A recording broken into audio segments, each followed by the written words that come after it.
ప్రతి ఓటమి ఒక విజయానికి మెట్టే ఖచ్చితంగా. ఒక్కసారి ఓడిపోయామంటే మర్నాడు గెలవడానికి సిద్ధంగా ఉన్నామన్నమాట. అందుకని ఓటమిని స్వీకరించాలి ఖచ్చితంగా. ఓటమిని దాచిపెట్టుకోవద్దు, చెప్పడానికి మొహమాట పడొద్దు, దాన్ని కప్పెయ్యద్దు. ఓటమి ఎదురైంది అంటే గెలుపు రావడానికి సిద్ధంగా ఉందన్నమాట. అప్పుడు ఆ ఓటమిని మనం ఖచ్చితంగా జయించగలుగుతాం కదా. బాగా ఒక్కబోస్తుందంటే అర్థం ఏమిటో తెలుసా? వర్షం కురుస్తుంది అని అర్థం. వేసిన కురుపు బాగా సలుపు పెడుతుందంటే అర్థమవుతుంది తెలుసా? త్వరలో పగిలిపోతుందని అర్థం. పొయ్యి మండడానికి ముందు బాగా పొగ వస్తుందంటే అర్థం ఏమిటి? పొయ్యి వెంటనే మండుతుంది అని అర్థం.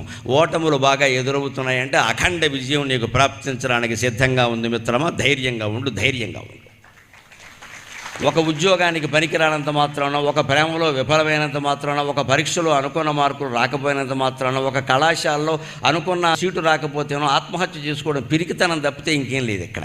బతకడానికి 100 మార్గాలు ఉన్నాయి, చావడానికి ఒకటే మార్గం. చచ్చిన తర్వాత ఇంకేం లేదు ఇక్కడ.